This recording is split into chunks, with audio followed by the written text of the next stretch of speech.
Hey, what's up everybody? This is Osterberg501 and today I want to continue my series going over all of the classes of Tiny Tina's Wonderlands, and today I want to look at the Spellshot. So first off, we have the class feat, which is spell weaving. Casting a spell or reloading a weapon grants a Spellshot a stack of spell weaving, increasing spell damage. Spell weaving stacks automatically decay after a few seconds. Casting a repeating spell has a chance to award additional spell weaving stacks with each repeating cast. So this is actually one of the more interactive class feats because you have a bunch of different ways to keep stacking up this effect. And what I think this is explaining is that these stacks of spell weaving don't reset the duration when you get a new stack. So instead of getting one stack at say 6 seconds and then getting a second one and it goes back to 6 seconds, the first one will stay at 6 seconds no matter what. And usually how this stacking method works is it usually allows you to have more stacks,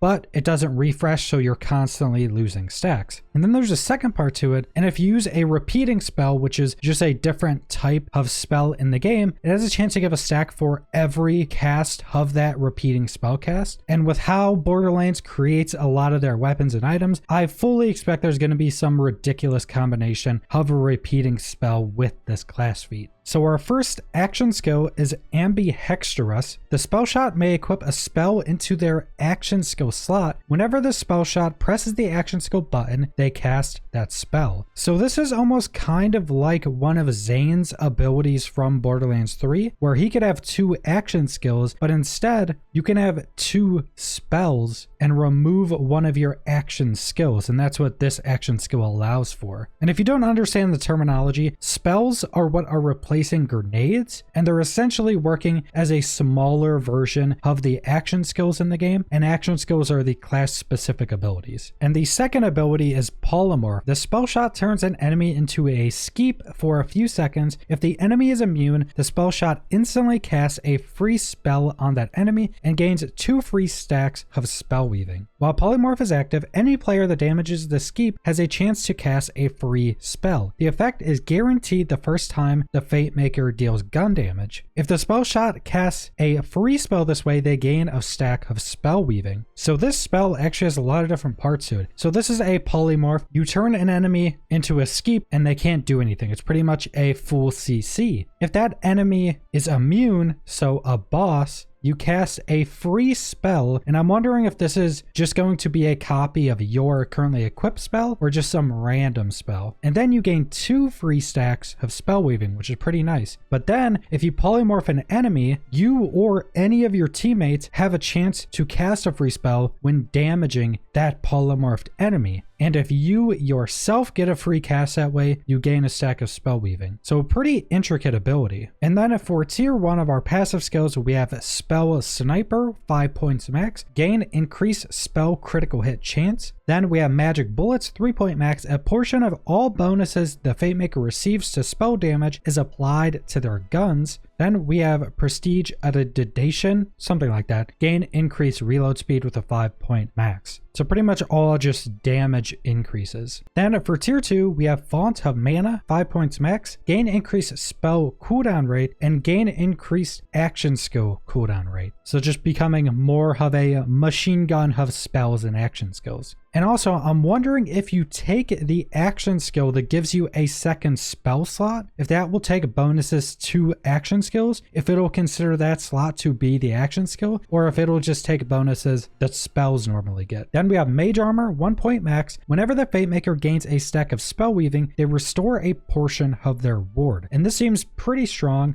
And seems like most people would probably take this because it's 1 point max, and ward is just the shielding in Wonderlands. So anytime you gain that spell weaving, you just gain ward back. I could definitely see a build where you're just spamming off spells, getting tons of spell weaving and constantly regenerating your shields. Then we have Just Warming Up, 5 points max, gain increased fire rate for every spell weaving stack. So now we have some passives that are synergizing our spell weaving with weapons, which could be a pretty cool build, just focusing on spamming out spells spells and using guns. Then for tier 3, we have Glass Cannon, 1 point max. The Fate Maker's ward no longer automatically recharges, but they gain drastically increased spell damage. And this is also something that's pretty common with a lot of ARPGs. I know Diablo 3 specifically has an ability called Glass Cannon that does basically the same as this, makes you much less tanky for a lot more damage. But this one is pretty massive. This just completely removes the ability for your ward to automatically regenerate. If you have stuff that can regenerate your ward through other means, that will still work, like we just went over with Mage Armor. Then for tier 4, we have Imbued Weapon, 5 points max. Whenever the Fate Maker casts a spell, their guns deal bonus damage of that spell's elements for a short time. This stacks once per spell. So again, synergizing spells with your guns. And I'm not sure what the stacking of this means. I'm not sure if this is meaning if you take the 2 spells that you can stack this twice, or if it just stacks off that one ability and isn't able to be restacked from a secondary cast. I'm not exactly sure. Then we have a high thread count, 1 point max, gain increased max spell weaving stacks. So this does mean there's going to be a max stack for spell weaving. Not exactly sure what that's going to be, but most likely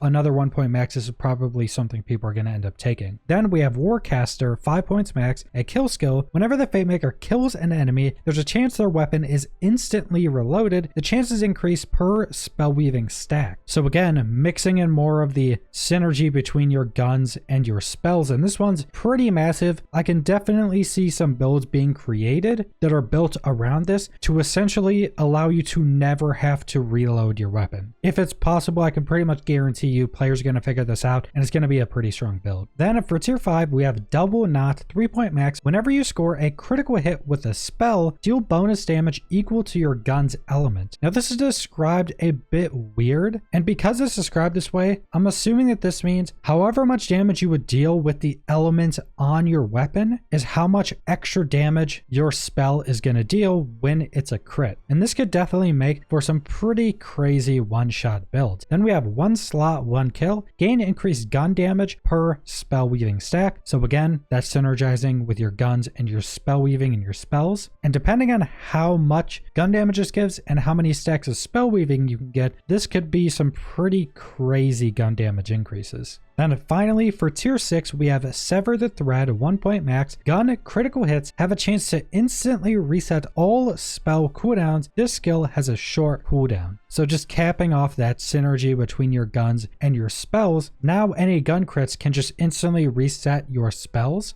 And as we've seen with other Borderlands, there are weapons that just have a much higher chance to crit, and specifically in Wonderlands, you could go heavily into critical hit chance through your stats and just get some crazy spell cooldown resets off of this. So that's pretty much all I want to go over for the Spellshot class. And personally for me, I think I'm pretty set in stone that I'm going to want to main a Graveborn and have a secondary as a Spellshot for the first thing I'm going to be playing when Wonderlands releases. And I think there are going to be some crazy build potentials with the mixes of these two classes. But that's pretty much all I want to go over. So subscribe if you want to see more Wonderlands or other videos. Leave a like if you liked the video. Leave a comment down below what you guys think about the Spellshot, and thanks for watching.